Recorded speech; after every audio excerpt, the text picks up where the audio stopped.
उपासक की जब ऐसी स्थिति आती है कि वो अपने आत्मस्वरूप प्रभु को सर्वत्र देखता है, जो सर्व को अपने आत्मस्वरूप में देखता है, उस आए हुए सामने सेवा को, चाहे व्यक्ति की हो, पशु की हो, किसी की भी हो, वो ऐसे सेवा करता है जैसे अपने शरीर की हम सेवा करते हैं। इसमें दो बातें हैं, एक है कि बहुत प्रियता से सेवा करते हैं अपने शरीर की, दूसरी बात है हम शरीर की सेवा करने के बाद कोई पुण्य लाभ या कोई हमारा यश कीर्ति करे, ऐसी आकांक्षा नहीं होती, क्योंकि मेरा शरीर है।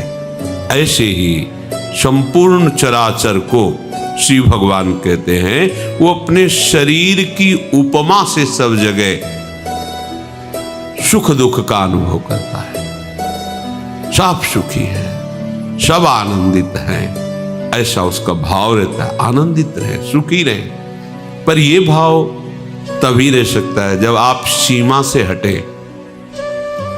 आपने अपनेपन को कुछ सीमा में जोड़ रखा है, अपने शरीर की सीमा में, अपने शरीर के संबंधियों की सीमा में। बस किसी को भी दुख हो, हमें सुख होना चाहिए, और सब चाहे जितने भूखे प्यासे कष्ट सहे, बस जो हमारे सगे स्नेही संबंधी हैं इनको सब सुख प्राप्त हो। बस ये मोह ग्रसित सीमा का जब तक आप नाश नहीं करेंगे, तब तक सार्वभौम श्री भगवान की सच्ची उपासना नहीं होगी। विश्वंभर भगवान सब रूप, वास्तविक सत्य, वही सब रूपों में खेल रहे।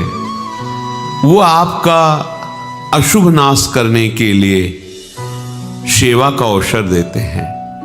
पशु पक्षी व्यक्ति आदि के रूप में हमारे सामने ऐसी परिस्थिति आती है कि हमें सेवा करनी चाहिए, तो हमें उस समय उस सेवा का उल्लंघन नहीं करना चाहिए।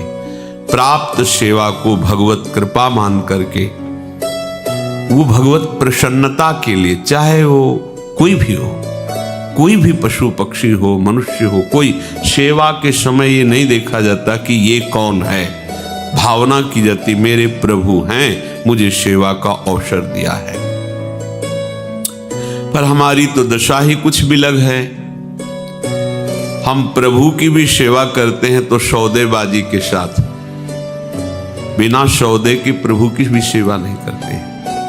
कि देखो कैसी हमारी बुद्धि गिर चुकी है।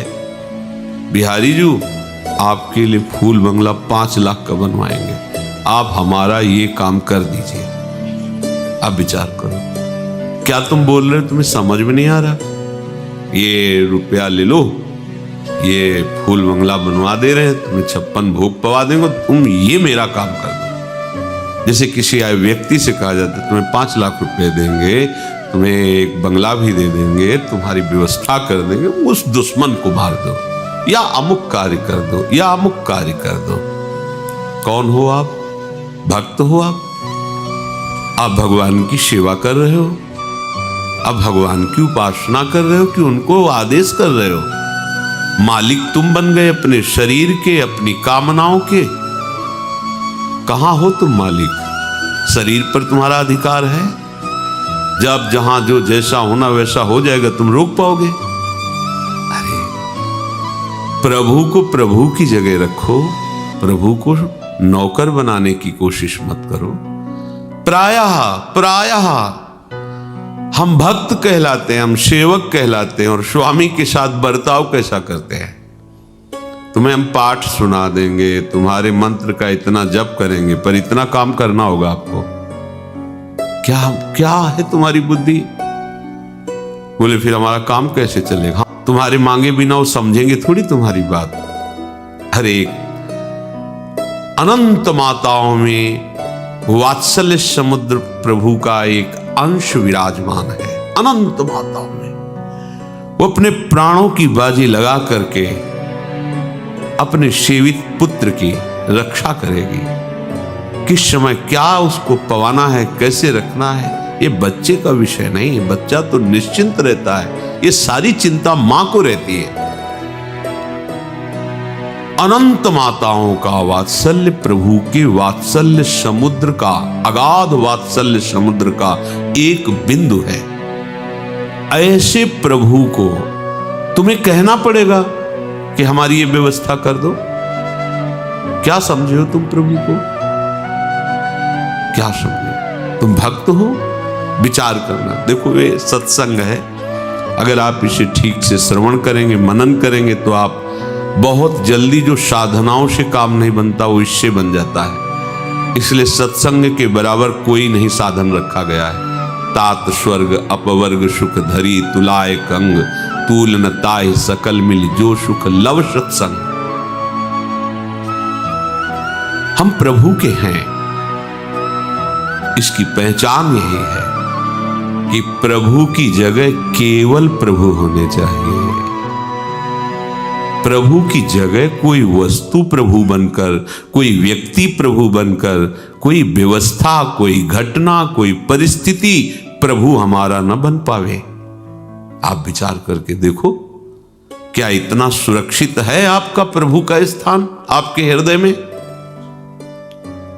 यदि प्रभु को प्रभु की जगह तुमने विराजमान कर दिया तो प्रभु को कुछ करना नहीं पड़ता। अनंत शक्तियां हाथ जोड़े खड़ी रहती हैं, बिना आदेश के, बिना इशारे के हजारों शक्तियां उस उपासक की रक्षा और उसकी व्यवस्था करने लगती है। विश्वास कीजिए, यह सब प्रभु को आदेश नहीं करना पड़ता, अपने आप सब व्यवस्था होती रहती है। किसी चोर को दंड देने के लिए राष्ट्रपति का शासन लागू नहीं होता। राष्ट्रपति का फोन नहीं आता कि इसको पीटो, नहीं आता। अनंत शक्तियां अपने आप सब कार्यरत हैं। जहां आप प्रभु की शरण में होकर विश्वास करके अपनी बिल्कुल चिंता छोड़ दी, प्रभु का केवल चिंतन तुम्हारा कार्य है। भगवान की मांग है, वो चाहते हैं तुम्हें करना पड़ेगा। अनन्यस चिंतयन्तो माम, बस इतना तुम्हारा कार्य है। अनन्य चिंतन, अनन्य आश्रय। फिर तुम्हें मांग नहीं करनी पड़ेगी। कैसे मांग करनी पड़ेगी? सर्वज्ञ, सर्वत्र, सर्वशक्तिमान और सर्वसुहृद, सुहृदम सर्वभूतानाम। ओहो, विचार करो अब, जिसको हमने अपने प्रभु के स्थान पर विराजमान किया है वो सर्वज्ञ है, उसको बताने की जरूरत नहीं। वो सर्वशक्तिमान है, कुछ भी ऐसा नहीं जो उससे हो नहीं सकता। जो था, जो है, जो होगा, सब उसी से होता है। वो सर्वत्र है, तुम्हारे पास है, और वो आपको बहुत प्यार करते हैं। सुहृदम सर्वभूतानाम। फिर आपको क्या जरूरत है चिंता करने की? फिर आपको यह कहने की कैसे जरूरत पड़ गई कि हम आपको भोग लगा देंगे, आपका ये कर देंगे, आप हमारा काम ये कर दो? कितनी मंदबुद्धि है। ऐसे सर्व समर्थ स्वामी से काम करवाना चाहते हो? अरे ये आपका काम नहीं, उन्हीं का काम है। ये सृष्टि उन्हीं की है। उसी सृष्टि में तुम भी एक हो, वो सब कुछ देख रहे हैं। तुम जो गलती कर रहे हो, अभिमान कर रहे हो, कर्तृत्व भोक्तृत्व भाव रख रहे हो, यही तुम्हारी समस्या है। इस समस्या से उठो। एक आदमी ट्रेन के डिब्बे में दौड़ रहा था, इधर से उधर, इधर से उधर। एक बैठा विवेकी पुरुष देखा, अरे भाई क्यों दौड़ रहे हो? बोले हमें अमुक स्टेशन जाना है। अरे बोले तू बैठ जा, ट्रेन चल रही है, तू तो आराम से बैठ जा। बस ऐसे ही ये सृष्टि चक्र चल रहा है, तुम्हारे चला है थोड़ी चल रहा है। काल चक्र घुमा रहा पूरी सृष्टि को, उसी में तुम घूम रहे हो। अब तुम घूमना बंद करो, पिस जाओगे इस घूमने में। बैठ जा आश्रय लेकर प्रभु का। जो प्रभु आज्ञा कर रहे हैं वैसी चेष्टा उन्हीं के बल से करो। कोई भी चाह प्रभु से मत करो। वो सब जान रहे, बिना मांगे अन मांगे आगे आवेगो, जीव पल लागे पल को। श्री स्वामी हरिदास जी महाराज कह रहे, तुम्हें तो केवल हरि भज छाणी न मान नरतन को, मति बंछे रे तिल तिल धन को, अन मांगे आगे आवे गो, जीव पल लागे पल को। हरि प्रतिपल तुम्हें केवल भजन करना है। भजन करने वाले के जीवन में प्रभु की कृपा कवच बनकर के उपस्थित हो जाती है। कोई उसे बाधा नहीं पहुंचा सकता, किसी भी तरह की आंतरिक न बाह्य। और प्रभु की कृपा कामधेनु बनकर के उसके पास रहती है। जहां जो आवश्यकता होती है वो बहुतायत, जिधर देखो बहुतायत, क्योंकि साक्षात भगवत कृपा वहां विराजमान है। इसे आप ऐसा न कहें कि ये तो किसी महापुरुष के पास होती होगी, नहीं, भगवान के वचन की सत्यता है। और वो कह रहे सब पर मोरी बराबर दाया। लो प्रभु कह रहे, मानो ना ये बात, सब पर मोरी बराबर दाया। मैं सबको प्यार करता हूं, बराबर प्यार करता हूं, तो मेरे को समझ में क्यों नहीं आ रहा? क्योंकि दया का उल्टा करो तो याद। तुम प्रभु को अपनी याद में नहीं बसाए, संसार को बसाए हो, इसलिए उनकी दया को तुम नहीं समझ पा रहे। तुम याद में हो तो उनकी दया का प्रतिपल तुम्हें अनुभव होगा। उपासक, ये श्लोक बड़ा महामहिम है जो भगवान कह रहे हैं। जब तक ये बात नहीं आती तब तक उपासना रंग नहीं लाती। चराचर जगत मेरे भगवान का स्वरूप है। जैसे हम अपने शरीर के सुख दुख का अनुभव करते हैं, ऐसे सामने आए हुए जो भी व्यक्ति, पशु पक्षी, कोई भी, किसी को भी कष्ट है तो हम अगर कर सकते हैं, हमारे में है, तो हम उसकी उस दुख दूर करने की चेष्टा करेंगे, उसको सुख पहुंचाने की भावना में रहेंगे। पर यह तभी हो सकता है जब हम प्रभु को लेके चलेंगे, अन्यथा नहीं कर सकते। मया तुभ्यम समर्पये, ये मेरे द्वारा आपको समर्पित है। प्रभु, भ्रम हो गया था कि मैं मालिक हूं। मालिक नहीं प्रभु, मैं आपका सेवक हूं, केवल आपका। जैसे घर में एक प्रबंधक रहता है, ऐसे आपको रहना है।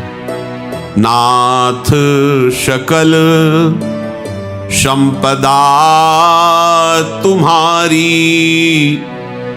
मैं सेवक समेत सुत नारी।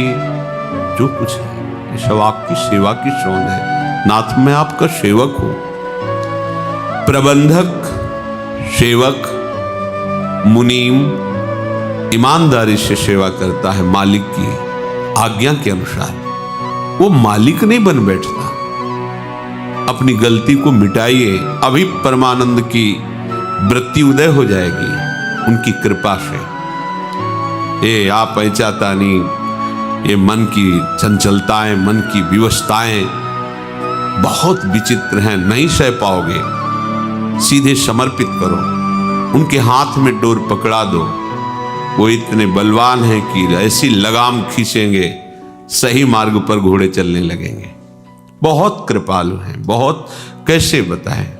वो सच्ची कहते हैं, जो पढ़ा था शास्त्रों में, संतों के जीवन में, वो परम सत्य है, ये वो अनुभव करा देते हैं। परम सत्य, वो कैसे कृपालु हैं, आगे चलकर आपको पता चलेगा। केवल रोते रहोगे, उनकी कृपा को रोते हो, इतना प्यार करते हैं प्रभु। अभी लगता है वो दिखाई तो देते नहीं, कहां प्यार, कैसा प्यार। वही वो हैं, वही वो हैं, दूसरा नहीं है। वो अनुभव में आ जाएगा। बहुत सी परेशानियां जो आप बोझा ढो रहे हैं, वो इस गलती के कारण कि आप मालिक बन गए हैं। तत्काल समस्त समस्याओं से निपटने का एक उपाय है, आप अपने को मालिक मत मानिए। जो भी है प्रभु को मालिक हैं, वो मालिक बस हैं को मानना है आपको। सच्ची मानना समस्त समस्याओं से सुलझने का एकमात्र उपाय। प्रभु को अपना वास्तविक मान लो और उनकी जगह पर किसी को मत बैठा लो। फिर हम आपसे वही प्रार्थना करते, सोचो आप प्रभु की जगह क्या प्रभु के लिए सुरक्षित रखे हो? नहीं। चंद रुपयों के लिए, चंद भोग सामग्री के लिए, चंद सम्मान के लिए हम अपने प्रभु को भूल जाते हैं। सम्मान को प्रभु मान लेते हैं, भोग को प्रभु मान लेते हैं, धन को प्रभु मान लेते हैं। थोड़ा सा कोई प्रगट में सहयोग कर दे, उसको हम प्रभु से ज्यादा मान लेते हैं। प्रभु के लिए केवल प्रभु, बस। प्रभु माने तो स्वामी, स्वामी के स्थान पर केवल प्रियालाल, दूसरा नहीं। हमारी स्थिति अभी नहीं बन पा रही। पकड़ो सत्संग में इस बात को, प्रभु के समान कोई नहीं हो सकता, तो उनसे बढ़कर कौन हो सकता है? हम कैसे सेवक हैं, प्रभु को छोड़ देते हैं, विषय को स्वीकार कर लेते हैं। भूल गए प्रभु को तो बढ़कर हुआ ना विषय, भूल गए प्रभु को तो बढ़कर हुआ ना धन, भूल गए प्रभु को तो बढ़कर हुआ ना अभिमान सम्मान।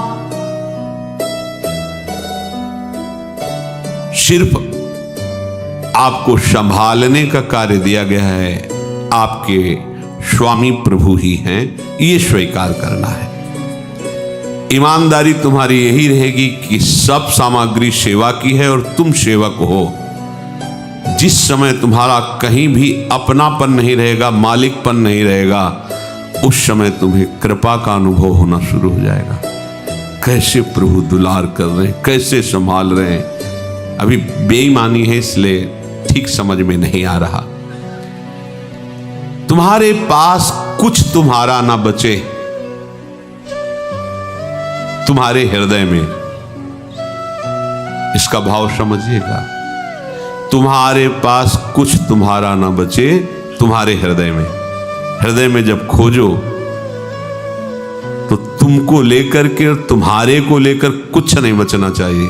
ये तो सब प्रियाजू का है, मेरा क्या, मेरी तो सिर्फ प्रियाजू है। अब आपकी जो आनंदमयी वृत्ति उठे, इसीलिए आनंदमयी वृत्ति नहीं उठ रही सब भगवत कार्य करते हुए भी, देख लो आप, क्योंकि आप भगवत कार्य करने वाले हैं, आपके पास सब है। वो अभी बात नहीं, वो जो बात अध्यात्म की ऊंचाई पर पहुंचाती है, तो आप अपने हृदय में खोज कर देखिए, प्रभु के सिवा कोई नहीं होना चाहिए, ना मेरा ना मैं। बोले तो बहुत बड़ी बात है, इससे भी बड़ी बात है नाम। जब नाम को स्वीकार कर लिया तो नाम के आगे ये सब छोटी बात है। जब प्रभु आ जाते हैं, प्रभु की सारी महिमा प्रकाशित हो जाती, तो और क्या बात। अभी आप समझ नहीं पा रहे, ये जो नाम है ना, बहुत बड़ी सामर्थ, आप समझिए। ये नाम के प्रति जो आपकी महत्व बुद्धि नहीं हुई, इसीलिए रोना धोना है कि अरे हम ऐसा नहीं कर पा रहे। हमको समझ तो आती है पर हम चल नहीं पाते, क्योंकि हम माया में फंसे हुए हैं।